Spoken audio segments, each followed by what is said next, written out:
సమాధానం లభించిందా లేదా, మరి ఒకవేళ సమాధానం వస్తే వాళ్ళు కన్విన్స్ అయ్యారా లేదా, ఇవన్నీ కూడా తెలుసుకోవాలంటే భర్త మహాశయులకు విజ్ఞప్తి, వెంటనే వెళ్ళి థియేటర్స్లో చూడండి. And now may I request art director A S Prakash గారిని వేదిక మీదకి రావాల్సిందిగా రిక్వెస్ట్ చేస్తున్నాం అండి. అండ్ అలానే ఆ డిఓపి ప్రసాద్ మురల్లా గారిని కూడా స్టేజ్ మీదకి రావాల్సిందిగా కోరుతున్నాం ప్లీజ్. మరి బ్లాక్ బస్టర్ మీట్లో ప్రతి ఒక్కళ్ళది కూడా బ్లాక్ బస్టర్ కాంట్రిబ్యూషనే. మరి ముందుగా మన ఆర్ట్ డైరెక్టర్ ఏఎస్ ప్రకాష్ గారిని మాట్లాడవలసిందిగా రిక్వెస్ట్ చేస్తున్నాం అండి.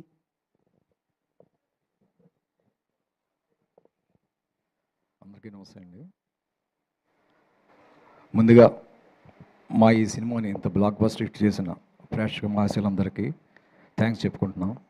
అట్లాగే ఈ సక్సెస్లో నాకు కూడా అవకాశం కల్పించిన మా హీరో రవితేజ గారికి, మా డైరెక్టర్ తిరుమల కిషోర్ గారికి, మా ప్రొడ్యూసర్ సుధార్ గారికి థ్యాంక్స్ చెప్పుకుంటున్నాను. ఎందుకంటే ఈ భర్త మహాశీలకని విజ్ఞప్తి సింపుల్గా చెప్పాలంటే రవితేజ గారిలో ఉన్న మాస్కి, మా తిరుమల కిషోర్ గారు ఉన్న క్లాస్కి ఇది ఒక మంచి ఉదాహరణగా, మంచి సక్సెస్గా అనుకుంటున్నాను. అది అట్లాగే ఈ సినిమాలో పనిచేసిన మిగిలిన టెక్నీషియన్కి, ఆర్టిస్టులకి థ్యాంక్ యూ చెప్పుకుంటున్నాను. మా హీరోయిన్స్ ఆష్క గారికి, డింపుల్ గారికి, మురళి గారికి, సునీల్ గారికి అందరికీ థ్యాంక్ చెప్పుకుంటున్నాను. Thank you very much. అందరికీ నమస్కారం అండి. ఈ సినిమా ఇంత పెద్ద హిట్ ఇచ్చినందుకు చాలా థ్యాంక్స్. బట్ ఒక విషయం చెప్పాలి మీకు రవి గారి గురించి. ఒక ఆల్మోస్ట్ 8 months బ్యాక్ రవి సార్ని ఒకసారి కలవడానికి వెళ్ళా పర్సనల్గా. సార్ ప్రాజెక్ట్ ఏం చేయట్లేదు, ఏదైనా ప్రాజెక్ట్ ఉంటే చెప్పండి అన్నాను. ఎప్పుడో 8 months బ్యాక్ అడిగిన దాన్ని గుర్తుపెట్టుకొని నాకు ఈ సినిమాకి ఛాన్స్ ఇచ్చారు. సార్ మీరు ఈ ఛాన్స్ ఇవ్వటం వలన నాకు బెస్ట్ డైరెక్టర్ దొరికారు, బెస్ట్ ప్రొడ్యూసర్ దొరికారు, మంచి హిట్ ఇచ్చామనే ఫీల్తో నేను ఈ మాటలు చెప్పాలనిపించింది నాకు. బట్ మంచి టీంతో పనిచేశానండి. అందరూ టెక్నీషియన్స్, ఆర్టిస్టులు అందరితో చాలా ఫ్రెండ్లీగా పనిచేసాం. Thank you sir, thank you very much. Thank you అండి, థ్యాంక్ యూ సో మచ్ మీ ఎక్స్పీరియన్స్ మాతో పంచుకున్నందుకు. మా వాళ్ళు సంక్రాంతికి వెళ్ళి చక్కగా అన్ని వంటలు ఆరగించి ఇక్కడికి వచ్చారు, కాస్త రిలాక్స్ అవుతున్నారు. మా వాళ్ళు ఎక్కువ రెస్పాన్స్ ఇవ్వట్లేదు కాబట్టి నేనే వస్తాను మీ దగ్గరికి. ముందుగా మా శివ గారు ఏంటో బిజీగా ఉన్నారు ఇక్కడ. ఓకే శివ గారు, మనం BMW ప్రెస్ మీట్లో మాట్లాడుకున్నాం భర్త మహాశయులకు విజ్ఞప్తి అంటూ మీరు ఇచ్చే మెసేజ్ ఏంటి అని చెప్పి. ఓకే, బట్ సినిమా చూసిన తర్వాత మీలో కూడా లోపల వ్యక్తి ఇంకొకళ్ళు ఉంటారు కదా, అంతర్ముఖ శత్రువు అంటారా, అలాంటి ఇంకొక క్యారెక్టర్ ఉంటుంది కదా, అలా ఆ క్యారెక్టర్ మిమ్మల్ని బాగా టెంప్ట్ చేసే విషయాలు ఏంటి? నిజంగా కిషోర్ గారికి ధైర్యానికి మెచ్చుకోవాలి. ఎంతోమంది భర్తల నిజస్వరూపాన్ని చెప్పడానికి ప్రయత్నించాడు.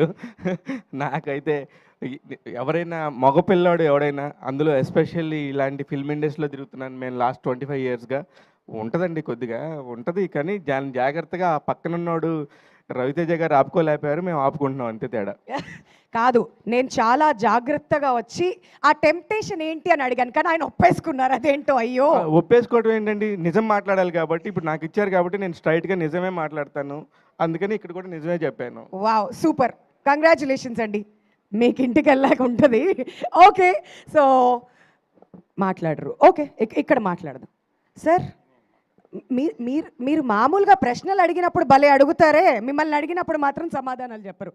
ఓకే, ఇటు శివ గారు, మీరు ఎవరినన్నా వెళ్దామండి, అక్కడికి వెళ్దాం. బట్ అంతకంటే ముందు ఫస్ట్ కిరోసినాయిల్ ఇక్కడ వేయాలి కదా, ఇక్కడ వేద్దాం, అప్పుడు తర్వాత వెళ్దాం. సో మీలో కూడా ఆ స్ప్లిట్ క్యారెక్టర్ ఉంటుంది కదా. ముందు నాకైతే పెళ్ళి అవ్వలేదు, అవ్వకపోయినా ఉంటాయి కదా. ఆ క్యారెక్టర్ ఏం చెప్తుంది మీకు, ఏ విషయంలో టెంప్ట్ చేస్తుంది? పెళ్లి కాలేదండి, పెళ్ళైన వాళ్ళని అడగండి, పెద్దవాళ్ళు ఉన్నారు. వెళ్తామండి, అంటే పెళ్ళి అయితేనే ఏదైనా టెంప్టేషన్ ఉంటుంది అనడానికి ఏంటిది? ఈ సినిమా చూసిన తర్వాత కొంచెం జాగ్రత్తలు తీసుకోవాలనిపించింది. ఓకే, ఆ జాగ్రత్తలు ఏంటో చెప్పండి పోనీ. ఒకళ్ళు ముద్దు, ఇంకొకళ్ళు వద్దు. ఓకే, ఆహా సూపర్, ఒకళ్ళు ముద్దు ఇంకొకళ్ళు వద్దు అంట. ఒక సింపుల్ లైన్లో చెప్పేశారు ఈయన ఇక్కడ. ఓకే, వెరీ గుడ్ సార్, మీరు అలా తప్పించుకోవడానికి వీలు లేదు. లక్ష్మీనారాయణ గారు కరెక్ట్ పర్సన్నా? అదే అందరూ కూడా ఇంతగా ఎంకరేజ్ చేస్తున్నారంటే సార్ మీరే కరెక్ట్ పర్సన్ అని అందరూ అంటున్నారు కాబట్టి మీరు చెప్పండి. మీ ఆన్సర్ కోసం అందరూ కూడా వెయిటింగ్ ఇక్కడ.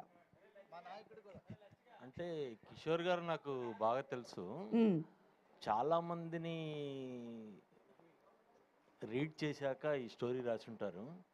దానికి యాప్ట్ రవితేజ గారు అనుకున్నారు, జనాలు కూడా యాక్సెప్ట్ చేశారు.